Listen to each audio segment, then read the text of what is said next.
Voilà, l'enregistrement est en cours de route. Merci d'être présent pour cette enquête. Merci Céline, merci Jean-Luc.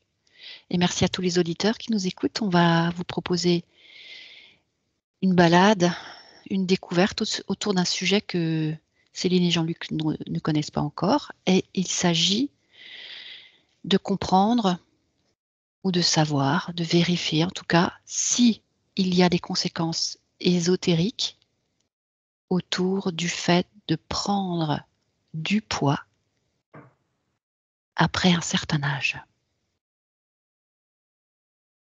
En dehors du fait que l'alimentation puisse être en cause, en dehors du fait que l'activité physique puisse être mise en cause, les hormones, on va décider que les personnes concernées que vous allez observer, qui vont se manifester à vous, ont une activité physique régulière, une alimentation plutôt saine et pas de problèmes hormonaux, on va dire, connus.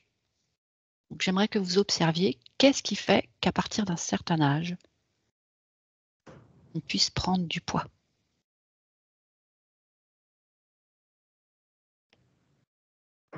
Moi, j'ai tout de suite le mot cellule qui m'arrive.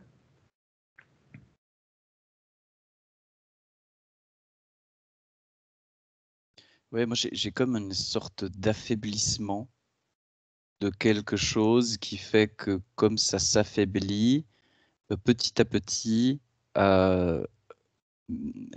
si on ne change rien, il y a comme cette prise de poids. Que c'est quoi, affaiblissement du métabolisme? Ouais, ça pourrait être ça. Comme une fatigue de l'organisme à un endroit.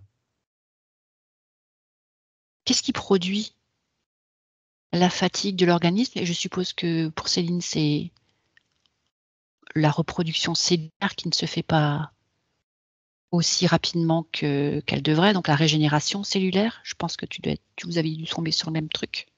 Moi, j'ai une image, ouais, enfin, j'ai une image j'ai un cercle avec quelque chose qui un peu bouillonne à l'intérieur, plutôt jaune, on va dire. Jaune ou jaune? J'ai pas compris. La couleur. Jaune. La couleur jaune, d'accord. Avec un cercle plutôt blanc. Ça me disait cellule et ça me montre ça. Un cercle blanc et voilà. Voilà ce que c'est, les cellules adipeuses, oui. La graisse, est-ce qu'on parle de graisse jaune alors? Oui. Parce qu'effectivement, il y a une différence entre la graisse jaune et la graisse brune qui s'apparente plutôt à la masse musculaire, et la graisse jaune qui remplace progressivement ou qui entoure, même qui est des fois à l'intérieur de la graisse brune. Donc, ce serait plus logique d'avoir plus de graisse brune que jaune. Et là, tu vois une cellule qui est vraiment jaune. Oui, ça me parle de cellules adipeuses. Ouais. Alors, tu vas lui laisser te déployer toutes les informations qu'elle a envie de te transmettre, cette cellule.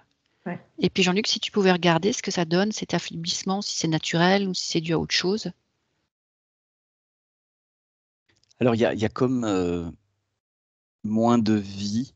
C'est comme s'il y avait moins d'enthousiasme, moins de vitalité. Ça m'envoie sur une sorte de fatigue de vivre qui du coup fait que ce que je vois, c'est que ça brûle plus autant et donc du coup, ça stocke davantage. Donc on peut dire qu'il y a un peu moins de feu de vie. Oui, mais ça, c'est pas naturel. Qu'est-ce qui fait que ce soit moins important et pas naturel, justement?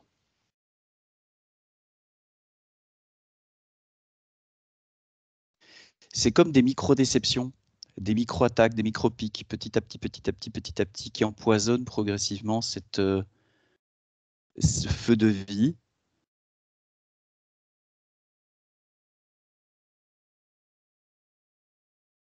Ouais, c'est le non, c'est tout ce qui va être chargé de non-amour qui va venir comme grignoter un espèce d'élan de vie ou une espèce d'espoir de vie. Ok. Tu vois, j'entends à quoi bon. Uhum. Est-ce que tu peux observer à quel endroit ces micro-attaques se produisent?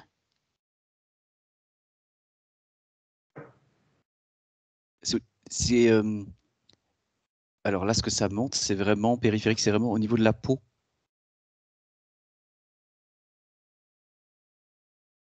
C'est à la fois énergétique et c'est les deux, c'est énergétique et physique. Oui, c'est les deux. C'est émotionnel, physique et énergétique. Ok, donc il y a quelque chose qui se passe au niveau de la matière, mais qui, elle, ce quelque chose est d'origine ésotérique, qui n'est Oui, pas donc dû à la matière. Alors, j'aimerais que tu oui. observes ce qui crée ces micro-attaques dans ces trois plans.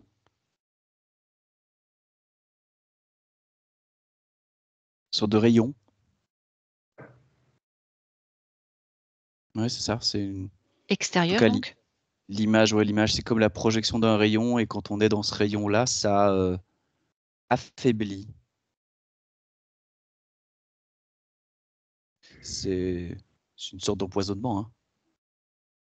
Mais oui, c'est Donc, ça. C'est plutôt une sorte d'affaiblissement. ok, donc il y a un rayon, on peut dire une énergie qui vient de l'extérieur, qui affaiblit progressivement différents endroits de soi et qui du coup crée un affaiblissement du métabolisme, donc la régénération de la cellule brune ne se fait plus et c'est la cellule de couleur jaune, donc adipeuse, qui prend le relais. Céline, t'en es où là? Moi, au fur et à mesure que Jean-Luc parle, en fait, moi, je vois, c'est comme si je voyais l'intérieur, c'est-à-dire j'ai un plan de coupe de. Moi, je connais rien, moi, en plus, en métabolisme humain, mais je vois un plan de coupe où il y a la peau. Et c'est comme si, en fait, je vois ces cellules, donc c'est toujours une cellule, donc c'est rond, c'est un trait blanc avec à l'intérieur cette couleur jaune, mais qui bouge en fait. C'est pas, c'est vivant à l'intérieur. Ça bouge, c'est jaune et c'est comme si ça se multipliait. Et quand Jean-Luc a dit le mot attaque, ouf, ça m'a démultiplié ces cellules en fait. C'est comme si Ah, c'est intéressant. elles sont de différentes tailles les unes les autres. Et au mot, quand il a dit le mot attaque, elles se sont démultipliées.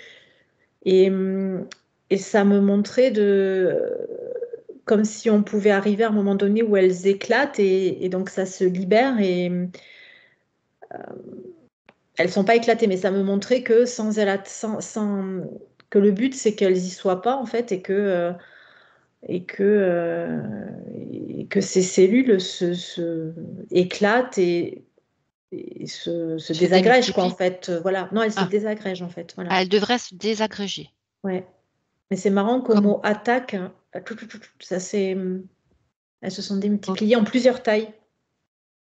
d'accord. Alors, si tu rajoutes les images suite à un feu de vie, un élan de vie qui t'anime à nouveau, qu'est-ce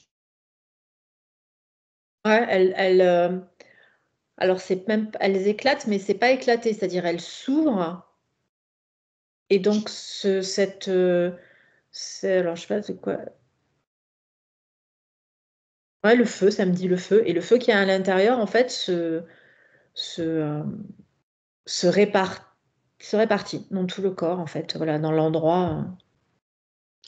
de est-ce que le l'attaque. feu est à l'intérieur de la cellule? Est-ce qu'il y a Oui, une micro-flamme de vie dans chaque cellule? oui, mais en protection, elle se démultiplie. En protection des attaques, elle se démultiplie, donc ça fait comme une carapace. Hmm. Mais s'il y a le feu à l'intérieur, est-ce qu'il y a pour autant des attaques?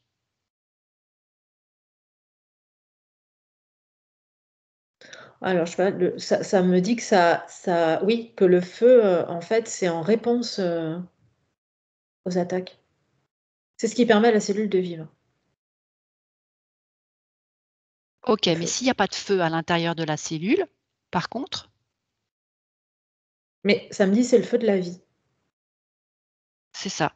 Donc s'il n'y a pas le feu de la vie à l'intérieur de la cellule, comme a dit tout à l'heure Jean-Luc, parce que il y a des micros, ce qu'on appelle, je ne sais plus ce que tu avais dit Jean-Luc, c'était à quoi bon? Je crois que c'est ça. Tu as utilisé les mots à quoi bon?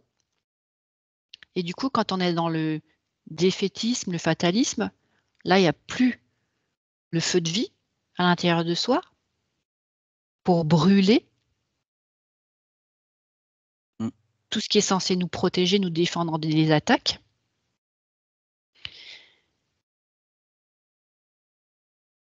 Et Mais du coup, la cellule se développe. Oui, mais du coup, la cellule se développe, elle crée son feu. En fait, ça me dit c'est ça. Puisque tu l'as plus, en fait, les cellules se créent avec le feu de vie, mais en se démultipliant, quoi. Ce qui crée cette masse, en fait, qui crée une masse de protection. Mais quand tu retrouves ta vitalité, ta vie dans ton cœur, quoi, ces cellules n'ont plus lieu, en fait, d'être là en protection, et du coup, elles fondent comme neige au soleil. Ouais, comme elles fondent, voilà, exactement. C'est exactement l'image que j'ai. Ah ouais, c'est exactement ça. C'est comme si tu avais la boule de glace là qui fond. Ok. Alors Jean-Luc, je te propose de regarder, toi, ces rayons extérieurs, de quoi ils sont constitués. Et j'aimerais aussi, Céline, que tu regardes l'histoire du feu de vie. Ok, à quoi bon, d'accord, mais est-ce que ce feu de vie est totalement éteint ou il est juste pas animé par quelque chose qui le ferait grandir? Et du coup, plus efficace, un petit peu comme une braise. Est-ce qu'il existe encore quelque part sous forme de braise? Ouais, ça m'a tout de suite dit ça s'éteint jamais le feu de vie, il est jamais éteint. Voilà. Donc, il est juste pas animé suffisamment, pas alimenté par ce que j'appellerais le souffle de vie. Exactement.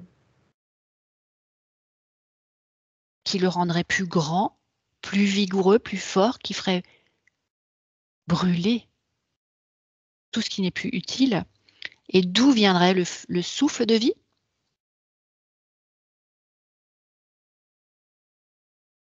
J'ai le cœur. Plus précisément?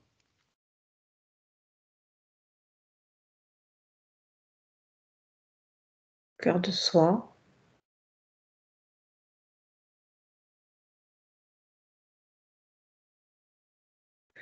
Ça me dit qu'on est seul responsable en fait de son souffle de vie.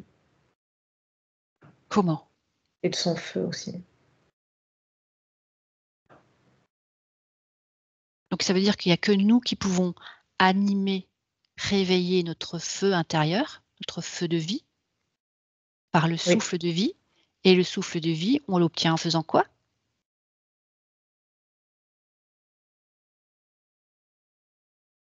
Ça me dit croire en soi. Très bien, super, génial. La foi en soi, c'est justement le contraire du renoncement. Croire en soi. C'est trop fort. Croire en soi. Et alors du coup, on a envie de prendre des profondes inspirations, de se réjouir, de sauter, de danser, de faire des tas d'activités physiques. Ou tiens, je vais nettoyer les carreaux, il va faire beau demain, ta. Et puis là, on consume toute cette masse jaune qui ne sert plus à rien. Et toi, Jean-Luc, est-ce que tu peux observer maintenant, du coup, ces rayons extérieurs qui attaquent? C'est quoi? Oui, il y a pour venir en supplément de croire en soi, il y a aussi, semble-t-il, le fait de refuser que s'exerce sur soi justement cette influence de ces rayons. Un petit peu comme si on devait aussi, en même temps, fermer une porte, structurer un non d'un côté, qui est un oui, et il y a aussi dire oui, non, non, mais c'est pas OK. Ça s'arrête. Il y a un truc un peu d'autorité aussi à potentiellement poser, parce que quand j'ai voulu aller explorer un petit peu plus ces rayons, tout de suite ça m'a conduit, alors c'est dans mon imagerie à moi, mais sur la notion de rayon de la mort. Et c'est super drôle parce que j'y ai senti aucune forme de colère ou de volonté de détruire. C'était plutôt un truc assez, un peu comme nous, on traiterait nos élevages d'animaux, tu vois. Le truc un peu, parce que nous, ça nous arrange à ce moment-là, on leur donne de la nourriture qui leur permet de grandir plus vite, parce que nous, on veut de la viande plus vite. Et là, c'est un peu comme s'il fallait, il fallait que l'humain meure plus vite, quoi.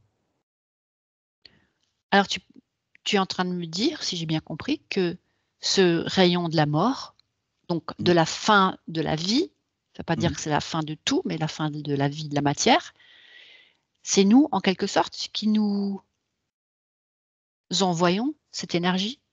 Non, c'est peut-être, mais ça, j'ai pas été voir, mais c'est un rayon qui s'exerce sur le corps et qui provoque ce à quoi bon. C'est-à-dire cette fatigue non naturelle, dirais-je. Ok, alors peut-être que tu peux prendre du recul et observer d'une manière périphérique ou du plan de conscience qui serait le plus juste pour voir exactement d'où provient le rayon. Si c'est nous qui l'émettons ou si c'est quelque chose de complètement séparé de soi. Non, non, c'est une intervention. Tu vois, ce que je vois là, c'est un grand rayon qui part en s'évasant et qui englobe toute la planète. Ok, et maintenant tu vas récupérer l'information de quoi est constitué ce rayon.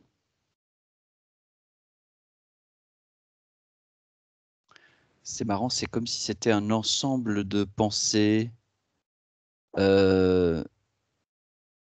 Genre, c'est comme si à l'intérieur, c'était de l'information qui dit tu es petit, tu es fragile, tu es faible. Ça, ouais. Tu ne vaux rien ou tu ne vaux pas Incroyable. grand-chose. Ouais. Et si tu vas à l'origine de ces pensées,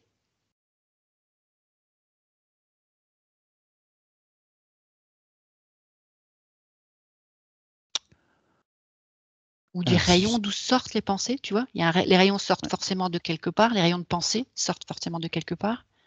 alors, ce rayon, ça a l'air d'être un rayon, tu sais, un peu comme une diffusion de radio, tu vois, c'est un truc, c'est une émission. Une émission fréquentielle. Ouais. Euh, comme ça, mais vraiment, j'aurais tendance à dire, vu que je perçois comme si c'était sur la planète entière, ça pourrait partir de quelque chose comme la Lune ou d'un satellite ou d'un très gros émetteur dans l'espace quelque part. Je sais pas si c'est dans l'espace physique ou dans l'espace astral, mais en tout cas dans l'espace. Plutôt astral, visiblement. Ouais. Cet émetteur est constitué de quoi? C'est un grand ordinateur, on dirait. Ouais, c'est pour ça, c'est froid, c'est sans émotion.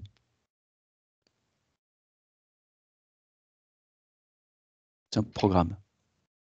Un programme. Mm. Un programme qui se met en route dès lors que l'être humain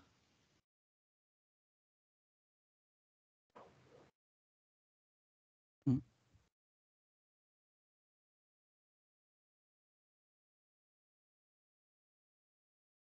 Ouais, c'est ça. C'est quelque chose qui affaiblit de base l'humain, mais c'est vraiment dans l'optique tel que je le perçois là, c'est vraiment dans l'optique d'affaiblir le corps physique, quoi. Les conséquences doivent aller jusque dans le physique. C'est ça. Je crée un système, ce programme crée un système de pensée, du coup, chez l'être humain, Mm.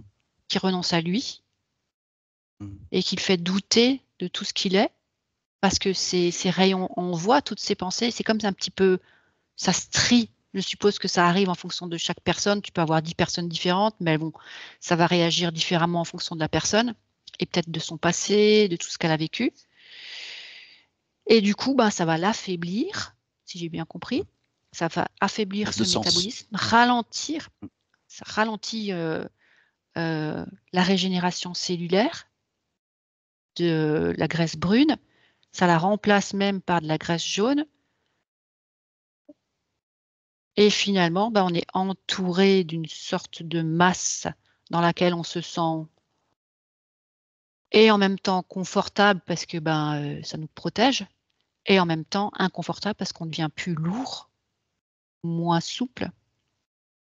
Et puis on se dit, voilà, on avait raison de ne pas y croire à soi, puisque notre corps nous montre qu'il n'est bon à rien d'autre qu'à prendre du poids. Et ça devient un cercle vicieux. On renonce de plus en plus et puis on s'enferme. Et je suppose que la graisse, quand elle se pose autour du cœur ou des veines, ou même tout ce qui est cérébral, ça crée les attaques qu'on connaît. Donc, Céline, tu as quelque chose de plus? Moi, ça me dit qu'il faut, quand on prend conscience, c'est pas de l'extérieur qu'il faut prendre conscience, c'est de l'intérieur en fait. C'est pas l'aspect physique extérieur, mais intérieur qui est important. Et il n'y a que comme ça, enfin, je sais pas si ça peut contrer le truc, mais Est-ce que oui, tu ça peux aide. expliquer un peu différemment Euh, pour les personnes qui se reconnaîtront? J'ai pris du poids, je suis là, tout me fatigue, j'en ai marre. que la, que la que le pardon, mais ouais, que le mécanisme de défense en fait peut s'inverser ou se stopper si la prise de conscience elle est de notre corps intérieur et pas de l'aspect extérieur. En exemple, c'est pas parce que j'ai un petit bourrelet ou j'ai pris un peu de masse sur les cuisses ou les hanches, enfin peu importe l'endroit, c'est pas la prise de conscience extérieure. En revanche, si on est conscient de ce qui se passe à l'intérieur, ça me redit de ces cellules. Mmh. Il n'y a que comme ça que le mécanisme peut s'arrêter, voire s'inverser. Tant qu'on restera sur l'aspect juste extérieur sans comprendre ce qui se passe à l'intérieur, rien ne pourra changer. Ok, donc ça veut dire que là, vous êtes en train de donner un super truc à tous les auditeurs qui se reconnaîtront là-dedans. Le truc, c'est quoi? Tu peux nous résumer? À moi, tu me demandes? Mhm. Ouais, ça me redit, prenez conscience de votre corps intérieur et des mécanismes qui se jouent à l'intérieur. Et revenir à l'intérieur de soi, au cœur de soi. Et Jean-Luc, tu peux clôturer en disant qu'est-ce qui serait encore judicieux de faire par la suite? C'est une fois que ce feu de vie a été renourri et peut se redéployer, c'est de s'appuyer sur lui pour comme cesser d'autoriser que s'exercent sur nous les effets de ce rayon. Et qu'est-ce qu'on pourrait prononcer comme phrase? Qu'est-ce qui serait top? Je suis quelque chose du style je suis souverain et je n'autorise pas, ou je n'autorise que la vie, quelque chose un peu autour de ça, mais j'ai pas la phrase complète. Alors tu vas aller au cœur de toi et tu vas la récupérer, cette phrase complète. Et toi, Céline, qu'est-ce que tu as capté? Je m'aime.